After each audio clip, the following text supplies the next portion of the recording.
Good morning, students. So in this chapter we will discuss about the reproductive health, chapter 5b. Okay, reproductive health. We'll see about the 2-mark questions of this chapter.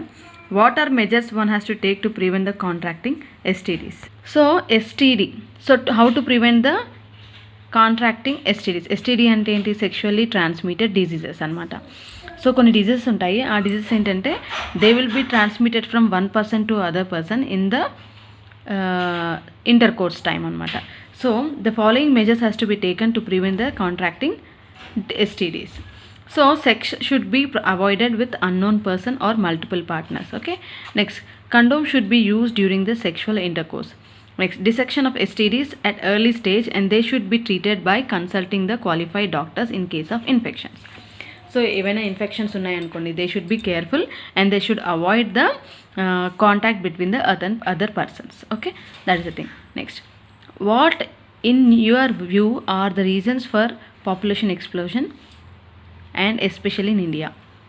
Population explosion అంటే ఏంటి? Population పెరిగిపోవడాన్ని population explosion అంటారు. ఎందుకు జరుగుతుంది అంటే illiteracy among people, అంటే సరిగ్గా ఒక knowledge అనేది లేదనమాట పీపుల్ మధ్యలో. సో ఇప్పుడు అందరూ ఎడ్యుకేట్స్ అవుతున్నారు కాబట్టి, అంటే అందరూ ఎడ్యుకేటెడ్ అని కాదు, అందరికీ అవగాహన వస్తుంది కాబట్టి అందరూ పాపులేషన్ గురించి ఒక కంట్రోల్, అందరికీ 2 people బెటర్ అని చెప్పేసి అలా ఒక కంక్లూజన్కి రావడం జరిగింది.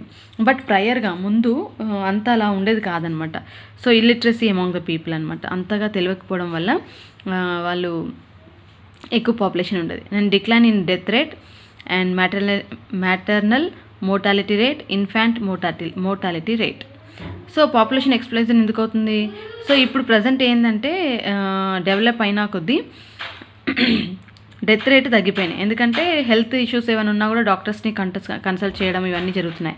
And maternal mortality rate, infant mortality rate. So ఇప్పుడు అంత ఈజీగా మదర్స్ చనిపోవడం కానీ బేబీస్ చనిపోవడం జరగట్లేదు.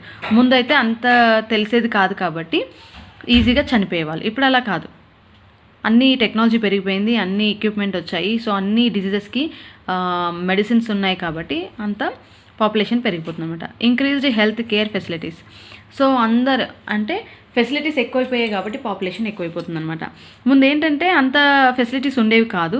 ఏదైనా డిజీజ్ వచ్చిందనుకోండి అందరూ మ్యాక్సిమం ఎఫెక్ట్ అయ్యేవాళ్ళు, చనిపోయేవాళ్ళు. కానీ ఇప్పుడు ఏదైనా డిజీజ్ వచ్చిందనుకోండి దానికి తగ్గట్టుగా ఒక మందుని కనుక్కోవడం, ఆ మందు అంత టెక్నాలజీ పెరిగిపోయింది అనమాట. So increased health care facilities due to lack of awareness among the small families and in family planning in people of certain religions especially in India.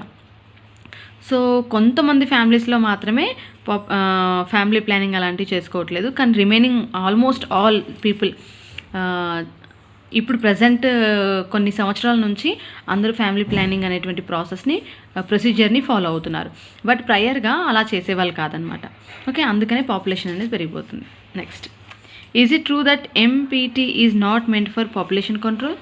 Then why did the government of India legalized MPT, medical termination of pregnancy. So ఏంటంటే అంటే abortion అనమాట. Abortion చేయించుకోవడం అనేది తప్పు అని చెప్పేసి government of India legalise చేసిందనమాట. So is the procedure to terminate the pregnancy by using medications. కొన్ని మెడిసిన్స్ యూజ్ చేయడం ద్వారా ప్రెగ్నెన్సీ టర్మినేట్ అవుతుంది. సో ఆ ప్రాసెస్ని ఎంటీపీ అంటారు, అంటే medical termination of pregnancy. So government of India ఏం చేసింది 1971లో ఏంటంటే ఇది స్టాప్ చేసిందనమాట.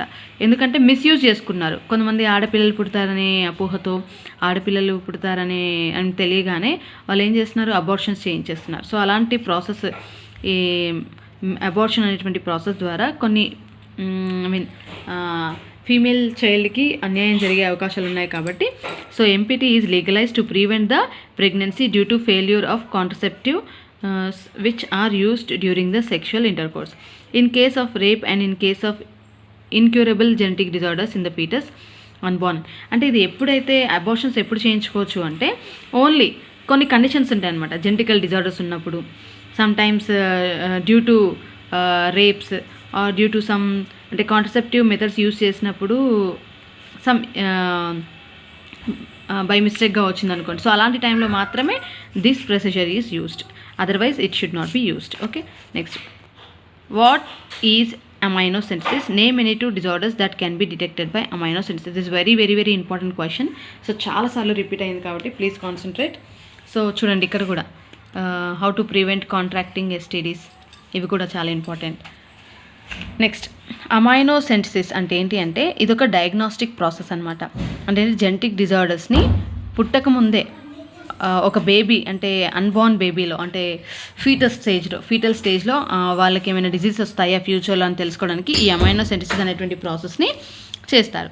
So it is a diagnostic method for the detection of genetic defects in the unborn baby or foetus. అంటే బేబీ పుట్టక ముందర ఫీటల్ స్టేజ్లో ఉన్నప్పుడు వాళ్ళకి ఏమైనా జెనెటిక్ డిజార్డర్స్ ఉన్నాయనుకోండి, అవి తెలుసుకోవడానికి బేబీలో ఉండేటువంటి అమ్నియాటిక్ ఫ్లూయిడ్ ఉంటుందని చెప్పాను కదా నేను. 4 ఎక్స్ట్రా ఎంబ్రియానిక్ మెంబ్రెయిన్స్లో అమ్నియాటిక్ ఫ్లూయిడ్ కూడా ఒకటి. సో అమ్నియాటిక్ ఫ్లూయిడ్ ఉన్నప్పుడు ఆ ఫ్లూయిడ్ని కొంచెం తీసి బయటకి ఇంజెక్షన్స్ రూపంలో, అంటే చాలా డెలికేట్గా చేస్తారు ఈ ప్రాసెస్. సో ఆ ప్రాసెస్ ద్వారా ఆ లిక్విడ్ని తీసి డయాగ్నోసిస్ చేస్తారనమాట. సో వాళ్ళకి ఏమైనా జెనెటిక్ డిజార్డర్స్ ఉంటే తెలిసిపోతాయి. Like Edwards syndrome, Down syndrome, Turner syndrome, ఇవన్నీ ఉంటే తెలిసిపోతుంది. And are the 2 disorders that can be detected by amino-synthesis. Okay, ఇది ఒక ప్రాసెస్ అనమాట.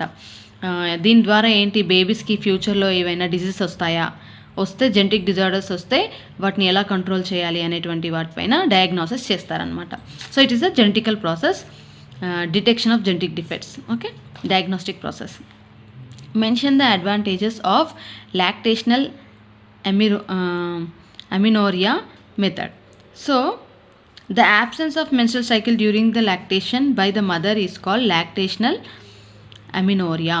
అంటే ఏంటంటే డెలివరీ అయిన తర్వాత మదర్కి మిల్క్ వచ్చే టైంలో మెన్స్ట్రల్ సైకిల్ అనేది స్టాప్ అవుతుందన్నమాట. సో ఆ మెన్స్ట్రల్ సైకిల్ స్టాప్ అయ్యేటువంటి పద్ధతిని లాక్టేషనల్ అమినోరియా అంటారు. Okay, so advantage of lactational amenorrhoea are chances of conception are almost 0. అంటే సో ఈ టైంలో కన్సెప్షన్ అంటే ప్రెగ్నెన్సీ వచ్చే ఛాన్సెస్ 0 ఉంటాయన్నమాట. When the mother fully feeds her baby. Next, babies will have enhanced immunity. So mother నుంచి milk వెళ్తుంది కాబట్టి so చాలా ఇమ్యూనిటీ ఉంటుంది బేబీస్కి. And protections against different allergies if they are breast feed. So mother నుంచి milk తీసుకుంటే కనుక మిల్క్లో యాంటీబాడీస్ IgA యాంటీబాడీ ప్రొవైడ్ అవుతుంది బేబీకి, డెవలపింగ్ బేబీకి. సో అలా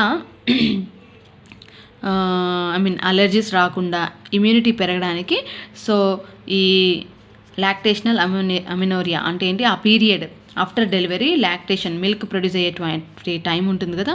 సో మదర్కి అండ్ బేబీకి చాలా ఇంపార్టెంట్ పీరియడ్ అనమాట అది. సో అందుకని బ్రెస్ట్ ఫీడ్ ఇవ్వాలి అని చెప్తారు. After delivery mother should give the breast feed. ఎందుకంటే కొలెస్ట్రామ్ అనేటువంటి మిల్క్ ఉంటుంది కదా, ఫస్ట్ మిల్క్, మదర్ నుంచి వచ్చేటువంటి ఫస్ట్ మిల్క్ని కొలెస్ట్రామ్ అంటాం. సో ఆ కొలెస్ట్రామ్లో యాంటీబాడీ ఉంటుందన్నమాట. అందుకనే బేబీస్కి ఆ మిల్క్ ఇవ్వడం ద్వారా బేబీస్కి ఇమ్యూనిటీ వస్తుంది. సో వాళ్ళు ఏం ఎక్స్ట్రా ఫుడ్ తీసుకోరు. సో ఓన్లీ మదర్ ఫీడ్ పైనే ఉంటారు కాబట్టి సో ఆ ఫీడ్లో ఏంటి అంటే, ఆ మిల్క్లో ఏంటి అంటే ఇమ్యూనిటీకి సంబంధించినటువంటి యాంటీబాడీస్ ఉంటాయన్నమాట. IgA యాంటీబాడీ వెళ్తుంది. సో వాటి ద్వారా ఆ పిల్లలకి అంత ఈజీగా ఎలాంటి ఇన్ఫెక్షన్స్ రాకుండా ఉంటాయి. So that is the thing. అంటే ఆఫ్టర్ డెలివరీ మదర్ మిల్క్ ఇచ్చే టైం ఉంటుంది కదా, మిల్క్ ప్రొడ్యూసింగ్ టైం, ఆ టైంలో మెన్స్ట్రల్ సైకిల్ అనేది జరగదు. At the same time pregnancy వచ్చే ఛాన్స్ 0 ఉంటుందన్నమాట. సో ఆ పీరియడ్ని లాక్టేషనల్ అమినోరియా అంటారు. Fine. So these are the very shorts of reproductive health. That is chapter B 5B. And please go through all the questions. తక్కువగా ఉన్నాయి. So you can expect any one question from this. So please go through all the questions. Fine. So అన్ని 2 marks చదవండి, half yearly exams అని చెప్పారు కదా. So please prepare all the questions. Longs చదవండి. Okay, మీకు maximum longs వచ్చేసి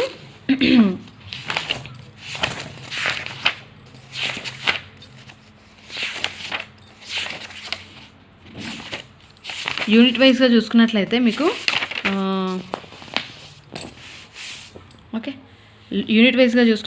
only body fluids and circulations నుంచి ఒక లాంగ్ వస్తుంది, అంటే 8 మార్క్ క్వశ్చన్ వస్తుంది. ఓన్లీ ఈ చాప్టర్ నుంచే లాంగ్ చదువుకోండి. And next you will get from human reproductive system, అంటే male reproductive system, female reproductive సిస్టంలో నుంచి ఒక క్వశ్చన్ వస్తుంది. పక్కా 1 క్వశ్చన్ వస్తుంది. అంటే female reproductive system, male reproductive system చదివారంటే ఒక క్వశ్చన్ వచ్చేస్తుంది. ఓకే. అండ్ నెక్స్ట్ ఇక్కడ body fluids and circulation, okay, అంటే heart structure, internal structure, external structure and function. ఈ 3 క్వశ్చన్స్ అంటే ఇంటర్నల్ అండ్ ఎక్స్టర్నల్ స్ట్రక్చర్ ఒక క్వశ్చన్, ఫంక్షన్ వచ్చేసి ఒక క్వశ్చన్. సో 2 క్వశ్చన్స్ అవుతే ఇక్కడ ఒక క్వశ్చన్ వచ్చే ఛాన్స్ ఉంది. అంటే ఇక్కడ 2, ఇక్కడ 3. ఇక్కడ 3 ఎలా అంటే డెవలప్మెంట్ అనమాట, human development, baby embryo development. So ఈ 3 క్వశ్చన్స్ చదివితే మీకు ఈ 5 క్వశ్చన్స్ నుంచి 2 వచ్చే ఛాన్సెస్ ఉంటాయి. అండ్ నెక్స్ట్ జెనెటిక్స్లో మీకు ఫస్ట్ 4 క్వశ్చన్స్ చాలా ఇంపార్టెంట్. సో రిమైనింగ్ క్వశ్చన్స్ షార్ట్స్లో కూడా కవర్ అవుతాయి. సో జెనెటిక్స్లోని క్వశ్చన్స్ చదివారనుకోండి, ఇంకా ఆల్మోస్ట్ ఆల్ అన్ని క్వశ్చన్స్ మీకు వచ్చినట్టే. సో 3 చాప్టర్స్లో నుంచే మీకు లాంగ్ క్వశ్చన్స్ వస్తాయి. ఈ 3 చాప్టర్స్లోని లాంగ్స్ ఫోకస్ చేయండి. అండ్ షార్ట్స్ వచ్చేసి అంటే 4 మార్క్ క్వశ్చన్స్ ఉంటాయి కదా, అవి చూడండి. ఎక్స్క్రిటరీ సిస్టమ్ 2B, 1A నుంచి వచ్చాయి. Breathing and exchange of gases నుంచి వచ్చింది ఒక question. Neural control and coordination, endocrine system and chemical coordination, జెనెటిక్స్లో నుంచి ఒకటి, organic evolution and applied biology. వీటన్నిటిలో నుంచి ఒక్కొక్క షార్ట్ అంటే 4 మార్క్ క్వశ్చన్స్ రావడం జరిగింది. సో 8లో నుంచి 1 2 3 4 5 6 7 8 8లో నుంచి 6 అటెంప్ట్ చేయాలి మీరు. 8లో నుంచి 6 అటెంప్ట్ చేయాలి. సో ఇక్కడ లాంగ్స్లో 3 క్వశ్చన్స్ వస్తాయి, 2 you have to attempt. Next very shorts అన్నీ రాయాలి. Okay, no exceptions. ఇక్కడ you have to write all the questions. Very shorts అన్నీ అటెంప్ట్ చేయాలి. సో మ్యాక్సిమం మీకు అప్లైడ్ బయాలజీ నుంచి 2 క్వశ్చన్స్ వస్తున్నాయి, ఆర్గానిక్ ఎవల్యూషన్ నుంచి 1, రిప్రొడక్టివ్ హెల్త్ 5 క్వశ్చన్స్ ఉన్నాయి, 1 వస్తుంది. ఇమ్యూన్ సిస్టమ్ 1, ఎండోక్రైన్ సిస్టమ్ నుంచి 1, న్యూరల్ సిస్టమ్ నుంచి 1, మస్కులర్ సిస్టమ్ నుంచి 1, ఎక్స్క్రిటరీ సిస్టమ్ నుంచి 1 అండ్ ఫైనలీ అబ్జార్ప్షన్ నుంచి 1. So please go through all the questions. Okay, so weightage ప్రకారంగా చదువుకోండి, ఇంకా ఈజీ అవుతుంది మీకు. Okay, so please prepare all the questions for the half yearly. So నేను ఇప్పుడు వరకు ఇచ్చిన హాఫ్ ఇయర్లీకి only half of the syllabus ఇచ్చాను. So please go through all that. Fine, thank you.